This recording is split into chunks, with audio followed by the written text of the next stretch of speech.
Bienvenidos a una nueva sesión del programa de Educación para la Salud, ¿Quién dijo miedo? En esta ocasión vamos a presentar como ejemplo el paradigma de lo que debería de ser el tratamiento online que deberían de realizar los pacientes que nos siguen.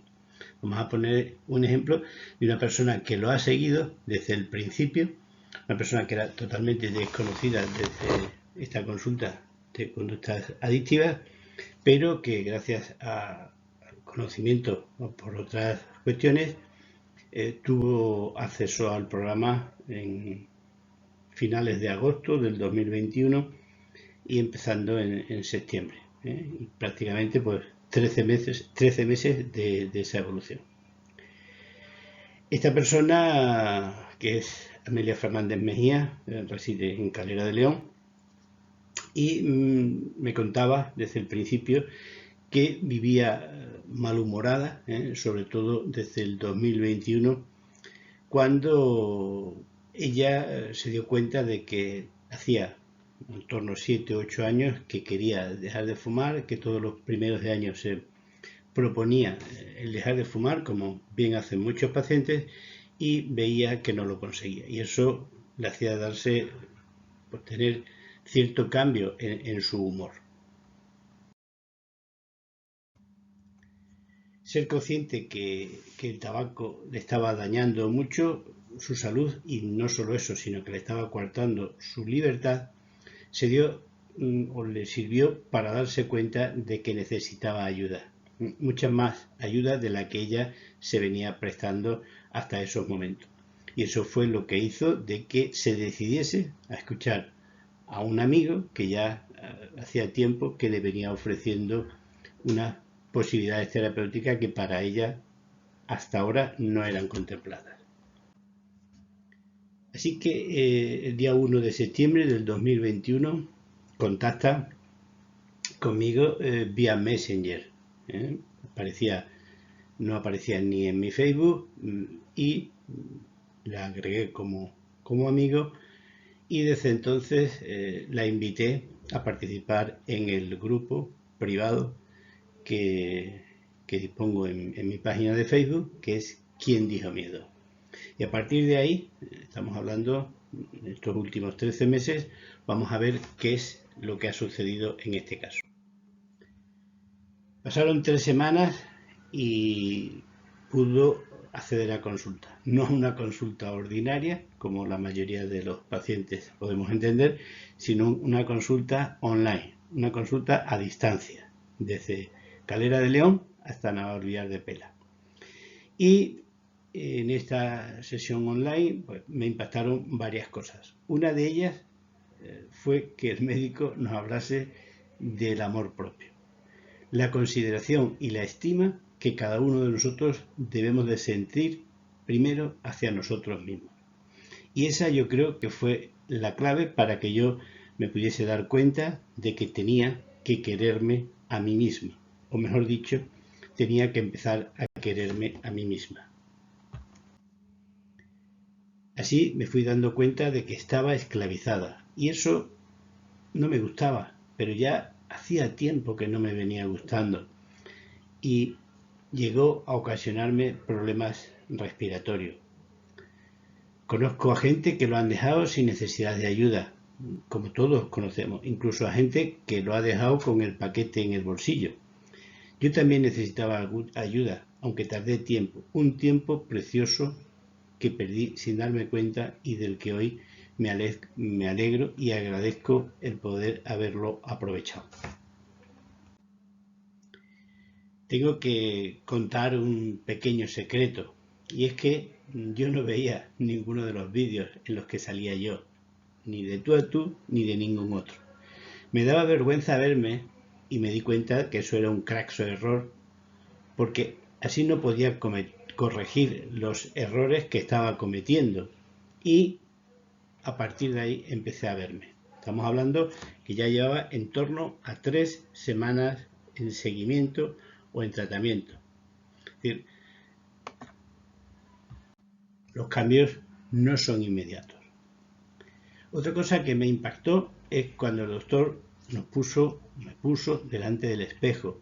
Esto a muchos no nos gusta y sobre todo veo a lo largo de este tiempo que a muchos no les gusta y hacen que abandonen el grupo de una manera equivocada.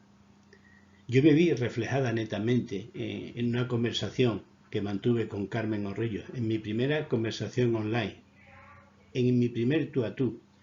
Y ahí me di cuenta de que estaba bueno lo que estaba haciendo hasta allá y que tenía que cambiar. Ya había cambiado cosas, pero todavía no había cambiado lo necesario y lo suficiente para conseguir hasta donde he llegado. No es fácil entender que el proceso de deshabituación al tabaquismo es un proceso en el tiempo.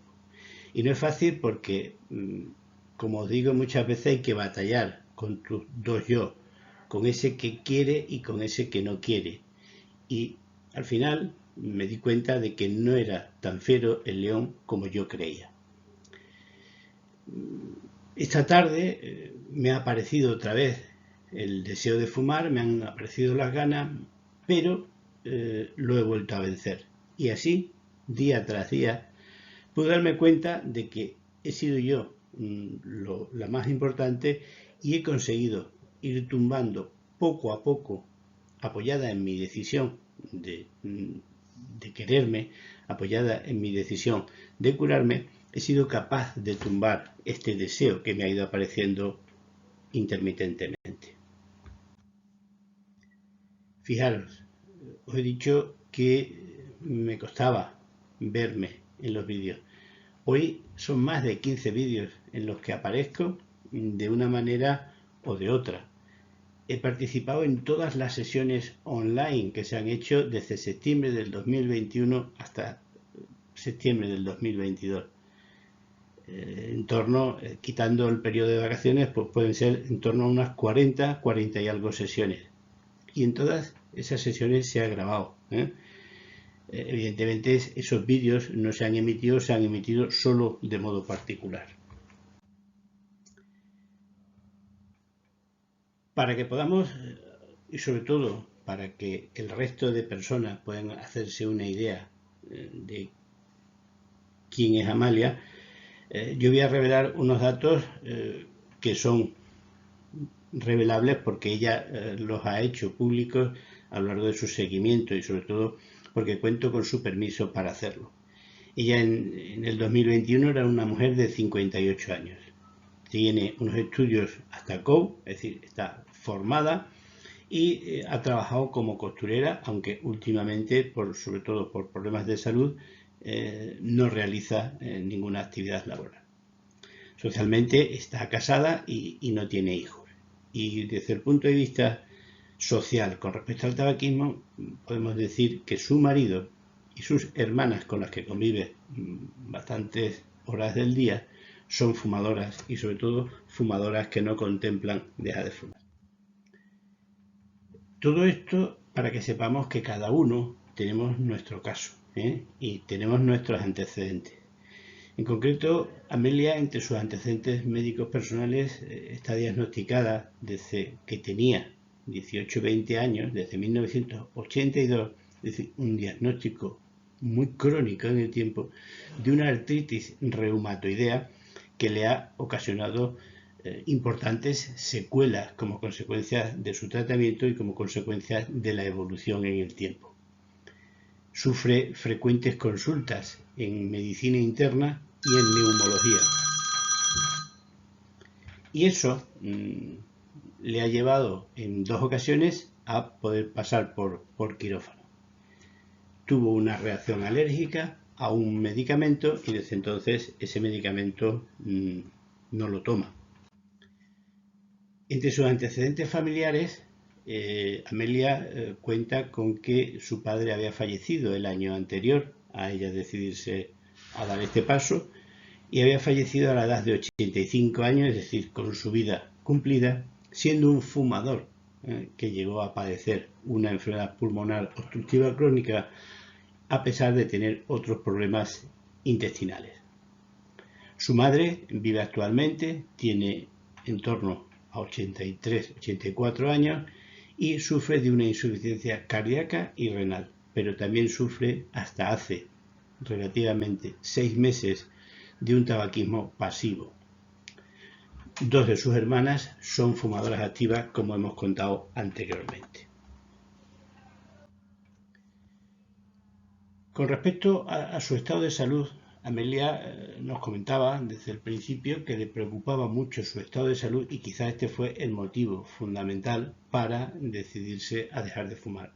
Esos problemas de salud que ella tenía. No consumía ni consume otras sustancias, incluido el alcohol, incluido el café. Y sobre todo relata que entre sus motivos para dejar de fumar, para seguir fumando, están los sociales. Ella es una persona muy activa, pertenece a varias asociaciones, a colectivos y realiza una labor social bastante importante. Y dentro de todas esas acciones sociales, pues una de las que hacía hasta septiembre del 21 era también fumar sin ella saberlo. Una fumadora de 15 cigarrillos al día que llevaba más de 40 años fumando. Empezó a fumar a los 15 años y regularmente empezó a hacerlo a partir de los 16. En el test de Fagerström daba escasa puntuación, el test de Fagerström en el que mide la dependencia física a la nicotina, y daba entre 1 y 3 puntos. En el test de Rismond, que es el que valora la motivación, estaba altamente valorada para dejar de fumar, sin llegar a la motivación plena que consiguió en poco tiempo tras adherirse al tratamiento. El índice de paquetes año estaba en torno a 35 paquetes año, una cantidad que está multiplicada por 3,5 con respecto a lo que la podemos considerar ya una cantidad alta. Y el primer cigarrillo se lo fumaba en el primer minuto, nada más, como dice mucha gente, poner los pies en el suelo o incluso muchas veces desde la cama.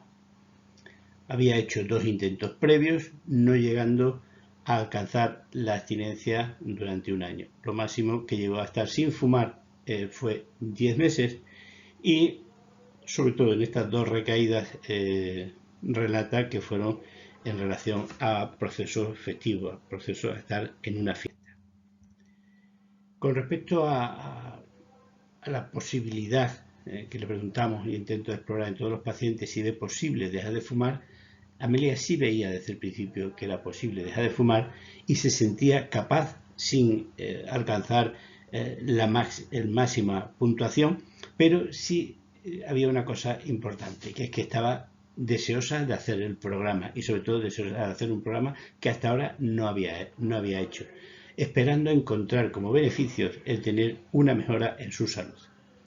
Os recuerdo que su entorno social, su marido y sus hermanas, es un entorno social fumador, cosa que ha trabajado en su contra. No le preocupaba mucho su peso, pesaba en torno a 60 kilos y no ha habido una variación a lo largo de este año con respecto al peso, y tampoco relataba que hiciese ejercicio físico ni podía practicar ningún deporte, sobre todo por las limitaciones físicas que tiene como consecuencia de su artritis reumatoidea.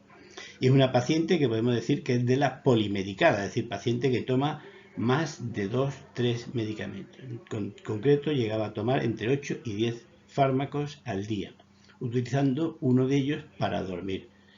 No había una gran puntuación tanto en ansiedad como en Goldberg, es decir, una persona medianamente ansiosa y sin rasgos depresivos a pesar de sus limitaciones físicas por su otra enfermedad.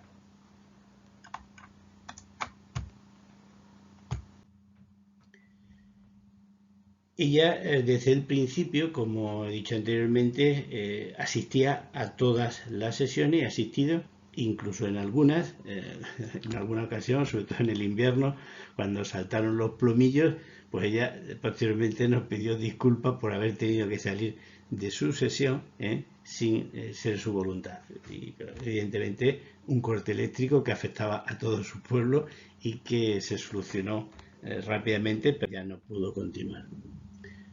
Al mes y medio, nos mostró en un post que mandó a Quien Dijo Miedo cómo eran sus ahorros hasta esos momentos y nos relataba que aparte de los beneficios respiratorios que ya desde el principio los estaba teniendo y que habían sido medidos incluso en una espirometría como consecuencia de una visita al neumólogo y que ya le empezó a indicar que todo estaba mejorando, pues también veía que su economía dejaba de estar maltrecha y que seguía creciendo, y así nos lo enseñó. Como también nos enseñó en otra ocasión, en otra de las sesiones online, en concreto con un paciente, trataba ella de contarle su experiencia y les repetía que ni su marido ni sus hermanas, con las que convive gran parte del día, le acompañan en el tratamiento y que ya hacía 2 meses que lo había notado así, ¿no? Los primeros días su vista y su olfato los veía constantemente y sabía perfectamente cuando salían a fumar, sobre todo porque después olía y también veía dónde tenían los mecheros. Así hasta que se dio cuenta de que ella no era ni la Guardia Civil ni era ningún miembro de la Fuerza de Seguridad para estar vigilando lo que hacía nadie. Tampoco vigilaba si se escondían o no. Es decir, eso pasó a tener importancia para ella. Por supuesto que veía que les resultaba mucho más fácil que la acompañasen en este viaje, pero que ella no podía hacer nada, y fue entendiendo que no podía hacer nada por esa malentendida libertad que dicen los fumadores que pueden seguir fumando, y que muchas veces esto es una decisión que ellos deben de tomar libremente, y muchas veces no se dan cuenta de que esa libertad está mermada. Como tampoco se dan cuenta de que su aspecto físico cambia, y Amelia a los 3 meses nos mandó una fotografía, la que aparece a la izquierda, y nos la comparaba con la fotografía en la que aparece a la derecha, que era la de antes, cuando ella era fumadora, y esta es la que aparece ahora. Evidentemente hay una gran diferencia. Y una de las cuestiones más importantes que Amelia ha sido capaz de obtener en estas sesiones online es el refuerzo, ese refuerzo semanal que ella recibía y que también ella transmitía. Y Amelia se convirtió desde el principio en una persona con la que se podía contar.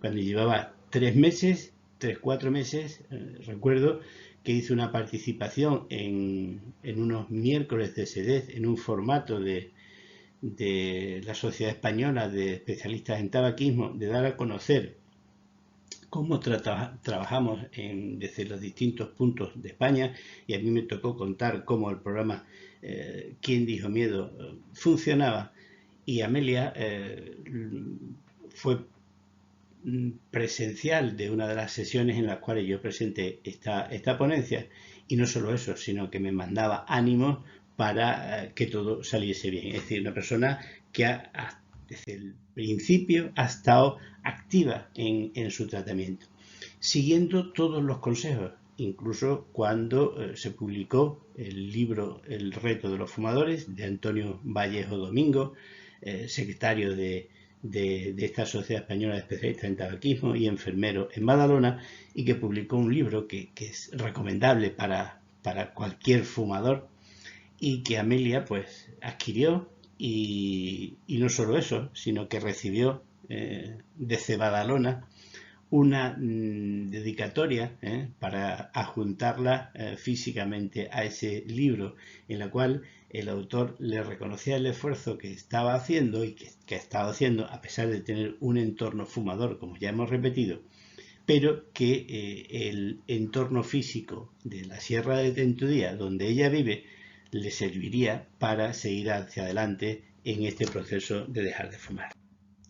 Sesión tras sesión siempre estaba Amelia, y siempre estaba reforzando, dando las gracias, alegrándose, transmitiendo la satisfacción que ella vivía a todos los compañeros, y lamentándose muchas veces de que no hubiese muchos más compañeros a los que poder ayudar, porque estos libremente decidían no estar en la sesión. Y ese siempre bien aconsejando pues llegó hasta las jornadas que la Asociación de Afectados por Tabaquismo, ATAEX, en Extremadura, realizó el tercer desayuno saludable en La Coronada en febrero-marzo del 2022, ella no nos pudo acompañar por sus limitaciones, sobre todo por la distancia, pero no dejó de pasar la oportunidad y nos mandó un vídeo realizado desde su teléfono móvil y con la ayuda de una compañera para que pudiésemos tener testimonio de que ella estaba no solo en el tratamiento, sino que estaba apoyando esa labor tan importante que ATAES en esos momentos realizaba en La Coronada. Sin embargo, ella también tuvo dificultades y no lo tuvo tan claro desde el principio, porque se dio cuenta de que aunque ella sabía que le faltaba la tos, sabía que tosía, sabía que le faltaba el aliento y conocía ya la adicción, empezaba a conocer la adicción, pues la estaba sufriendo, y es muchas veces lo que os pasa a muchos de vosotros. Es decir, cuando sabéis que sois enfermos adictos a la nicotina, el siguiente paso es que tenéis que aceptar que tenéis que vivir esa enfermedad.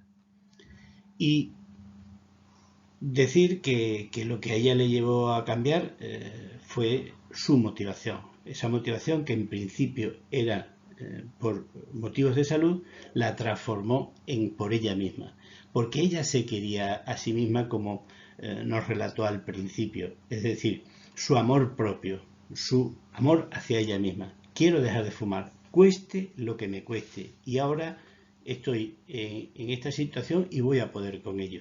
Es decir, esa manera de pensar que cambió, esa actitud es lo más importante para conseguir dejar de fumar. No se deja de fumar solamente con la decisión. Ya a los 10 meses su participación seguía, aumentaba, y ella manifestaba que ojalá fuesen 10 años. Y nos relataba que ya había conseguido anteriormente llegar a este logro, pero que entonces no tenía todas las herramientas suficientes para mantenerse, y se mostraba no solo agradecida a mí como terapeuta, sino a todos los veteranos y veteranas, y sobre todo a todos los miembros de la Asociación de Afectados por Tabaquismo en Extremadura. Y se sintió libre. Y aquí os voy a contar una pequeña anécdota en relación a una sección en la que Amelia colabora mucho, que es Tabaco en Arte, que es una sección que ponemos los jueves en ¿Quién dijo miedo?, y en la cual relacionamos cómo a través de la publicidad, a través de las artes, en general, el tabaco se mete en nuestras vidas. Ella nos contaba la verdadera historia de la canción Libre de Nino Bravo. La canción Libre está inspirada en una historia de Peter Fletcher, un joven de poco más de 18 años, casi 20, que fue el primer alemán que intentó saltar en 1962 el muro de Berlín. Llegó al muro acompañado de un amigo, Helmut Kerr, que por suerte sí llegó a rebasarlo, pero Peter, una vez que extendió sus alas y se encaramó al mismo, recibió el alto de los soldados soviéticos, pero, como dice la canción, se marchaba tan feliz que no escuchó la voz que le llamó. Y de esta manera, al ser atendido el alto, dispararon sobre el joven, que fue alcanzado de varios disparos y quedó en la zona muerta, en la zona de tránsito. Allí quedó tendido a la vista de todos, ciudadanos y periodistas y militares que pedían auxilio mientras se desangraba a borbotones, sin poder moverse, con serias heridas. Los occidentales, que tenían a un lado, tenían miedo de recibir disparos en aquella nueva situación y tan solo se atrevieron a lanzarle un botiquín que no sirvió para que Peter Fletcher, casi moribundo, pudiese salvar su vida. Los rusos, que estaban al otro lado y al que pertenecía a la zona muerta, aguardaron unos interminables 50 minutos de agonía para recoger al joven, que es la imagen que aparecía al principio. El pueblo berlinés presenciaba la escena y gritaba a ambos lados que remediaran la muerte de aquel jovencito, pero nadie hizo nada. Incluso las fuerzas occidentales impidieron que ningún civil acudiera a ayudarlo. Al final, en el lugar del suceso, solo quedaron flores que fueron lanzadas por los berlineses. No sería este el último joven en morir en el muro, puesto que hasta 1989 murieron más de 260 personas. Hoy en día este monumento, en el lugar en el que cayó Peter, hay una canción cuya letra viene bien releer desde esta nueva óptica. Nino Bravo la escribió tras la impresión que le provocaron las imágenes de que en el suceso se publicaron en la prensa mundial. Esta canción, canturreada, como algunos habéis escuchado y habréis escuchado muchas veces, dice: tiene casi 20 años y ya está cansado de soñar, pero tras la frontera está su hogar, su mundo y su ciudad. Piensa que la alambrada solo es un trozo de metal, algo que nunca pudo detener sus ansias de volar. Libre, como el sol, cuando amanece yo soy libre, como el mar. Esta canción de Libre cuenta el relato que Amelia ha sufrido a lo largo de estos 13 meses y que le ha servido para librarse de esta terrible enfermedad que es la EPOC. EPOC, tosen ella y él. Enfermedad que era de hombres y que hoy también es de mujeres. Pues de esta enfermedad Amelia consiguió librarse, como otros muchos personas que le han precedido han conseguido. Y no deja, o no ha dejado en ningún momento de dar ánimo, sobre todo a los que han iniciado este proceso de dejar de fumar, y sobre todo recordando siempre que no se le dé más vuelta, que no es tan fiero el león como lo pintan, y que a través de su ejemplo, que ella ha conseguido aprender del ejemplo de los veteranos, ha sido de las personas que más ha colaborado con los nuevos que se iniciaban, sobre todo en estos tú a tú, y sobre todo para que se diesen cuenta de que eran ellos mismos los que tenían que cambiar. Evidentemente, pues muchas personas le han seguido y otras no la han seguido tanto, pero sobre todo ella estaba aquí durante estos 13 meses para demostrar que este tratamiento del tabaquismo online funciona. No es imposible, es posible dejar de fumar a distancia. Y es fácil creer que cuando se ven los beneficios es más fácil de trabajar, pero que hay que seguir continuando para que estos se sigan propagando, y a cuantos mayores cantidades de enfermos podamos llegar, mucho mejor. Y hoy por hoy tengo que decir que tengo fe en lo que me aconseja, tengo paciencia, constancia y sobre todo tengo compromiso. Y ese compromiso me ha hecho de asociarme a la Asociación de Afectados por Tabaquismo en Extremadura, y me ha hecho de incluso colaborar en todo lo posible con esta asociación, a la cual yo quiero desde aquí también transmitiros la idea de que os asociéis y que os hagáis partícipes, porque no cuesta tanto. Así que espero que con este ejemplo muchos de vosotros os deis cuenta de que a través de Quién dijo miedo se puede devolver la vida a muchas personas, y sobre todo se puede devolver la vida con mucha más libertad. Muchas gracias y hasta pronto.